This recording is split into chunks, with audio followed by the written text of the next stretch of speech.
আমার বাগানের ছোট্ট বাগানের গাছের ফুল দেখো, জুঁই ফুল ভর্তি হয়েছে। তো জুঁই ফুল না কি ফুল যেন বলেছিল। তো যাই হোক, সুন্দর গন্ধ। দরজাটা খুললেই এদিকে বেল ফুলেরও প্রচুর কুড়ি এসছে, এখনো ফোটেনি, কুড়ি এসছে অনেক। এই যে আসছে কুড়ি, এগুলো বড় হয়ে গেছে কুড়িগুলো।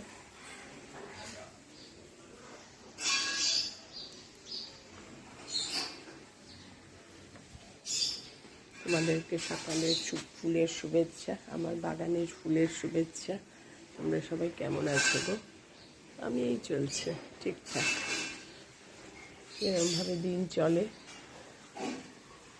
চলছে। মন টনটা খুব একটা ভালো নেই। চলো দেখতে থাকো। আজকে গাছে জল দেব, এই ফলের খোসা ভেজানো জল,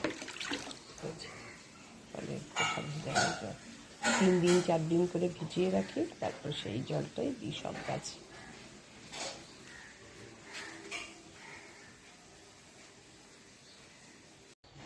মিষ্টকুমড়ো গাছের বীজগুলো ফেলেছিলাম, কতগুলো চারা উঠেছে দেখো, ঠিক 2 দিনে। আমার মন খারাপ লাগছিল যে কি জানে চারাগুলো উঠবে নাকি, কারণ মেয়ে পাঠিয়েছে, সেটা 2-3 দিন ধরে ছিল আমার ঘরে বক্সের মধ্যে। আমি তাই ভয় পেয়ে গেছিলাম যে এটা আর উঠবে নাকি গাছ। যাই হোক, উঠেছে। সাদা জবা ফুল গাছটাও তাকে খুব সুন্দর হয়েছে দেখা। লেবু গাছটা তো ঠিকঠাক আছে এখনো।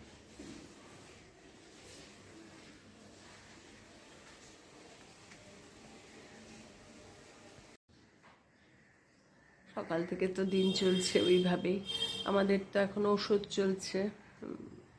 দিন দেখো কীরকম।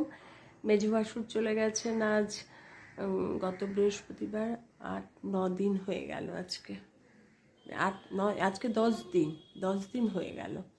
দিন কি মানে, মানুষ বেঁচে থাকাটাই অবাক, চলে যাওয়াটা কোনো ব্যাপার না।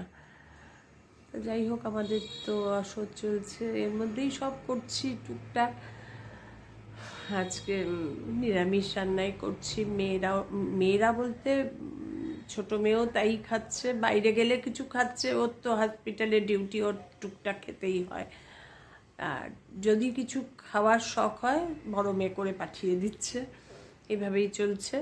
আর আমাদের তো খাওয়ার কোনো ঝামেলা নেই, আমার কর্তার তো কোনো ঝামেলা নেই, আমিও মোটামুটি যা হোক চলবে, ঠিক আছে। আর এই অবস্থায় তো কিছু ভাবতেই পারি না। আজকে আবার বিকেলে আবৃত্তি ক্লাস আছে, দেখি হয়ে গেল। কাজ হবে রাম ঠাকুরের আশ্রমেই, আমার মেঝো যা দীক্ষিত, ওখানেই কাজ হবে। আমাদের মোটামুটি সবারই সব কিছু কাজ ওখানেই হয়। এত সুন্দর, এত পরিষ্কার, এত মানে ছিমছাম, এত অর্গানাইজ, যার জন্য মানে 8B বাস স্ট্যান্ড, যাদবপুর যেটা, আরেকটাও আছে বাঘাযতীন, সেটা না, যেটা বা যাদবপুরে আছে 8B বাস স্ট্যান্ডের কাছে, ওখানেই হবে। যাব, পারি যদি তোমাদের সঙ্গেও ক্যামেরা করব। মেজো জায়ের একটাই ছেলে, ওই সব করছে, আমরা সবাই মিলে যাচ্ছি আসছি, এই আর কি। ঠিক আছে, মন টনটা খুব খারাপ লাগে, এই জন্য রান্না বান্নাও এখন আর কিচ্ছু দেখাচ্ছি না। 1-8 দিন দেখিয়েছি নিরামিষ রান্না, আর কি দেখাবো এভরিডে বলো তো, সেজন্য আর কিছু দেখাচ্ছিও না, কিছু করছিও না। যাই হোক, এই আর কি, তোমাদের সঙ্গে একটু কথা বললাম। আবার আবৃত্তি ক্লাসে যাব যখন, তোমাদের সঙ্গে পারলে কথা বলবো। টাটা। মন টনটা ভালো লাগে না যখন, তখন তোমাদের সঙ্গে একটু কথা বলি। গতকাল এখানে কি বৃষ্টি, চারদিকে ওয়াটার লকড হয়ে একাকার। আর বাবান এসেছিল গতকাল আমার কাছে দুপুরে, এই বৃষ্টির আনন্দে ঘুমাইনি জানো, ও ঘুমায়নি, আমিও ঘুমাইনি। ও তো বাচ্চা মানুষ, ও তো লাফালাফি করবে, আমারও বুড়ো মানুষের কি আনন্দ লাগছে। মানে দুপুর 2-2:30টায় মনে হচ্ছে এখন সন্ধে। ঠিক আছে, তোমাদের সঙ্গে একটু গল্প করলাম, ভাল লাগছে না, মেয়ে বাড়িতে নেই, নিজে একা একা। কর্তা গেল এখন বড় মেয়ের বাড়ি। আবৃত্তি ক্লাসে বেরোচ্ছি, আজকেও কালকের মতো প্রচণ্ড মেঘ করেছে। তোমাদের দেখাচ্ছি, দাঁড়াও। না, এখন একটু একটা জোর হাওয়া দিয়েছিল, তাতে একটু মেঘটা হালকা হয়েছে, নাহলে আজকেও পুরো অন্ধকার হয়ে গেছিলো, কিন্তু মেঘ হয়েছে।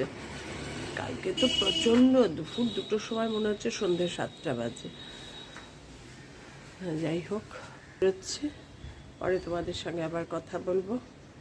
মেয়ে আসবে এক্ষুনি, মেয়ে নিয়ে যাবে। আজকের দিনটা এখানেই শেষ করলাম। এই মনের দুঃখের কথা একটু গল্প করে বলে, এই নিয়ে আমি কিন্তু খুব ভালো আছি গো। আমি তাই বলছি, সবারই একটা কিছুর সঙ্গে যুক্ত হওয়া উচিত।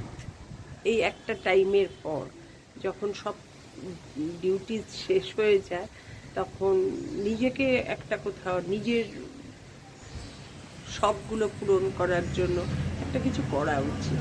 আমি খুব ভালো আছি, আবৃত্তি ক্লাসে ভর্তি হয়ে জানো না। টাটা, ভালো থেকো তোমরা সবাই, সাবধানে থেকো।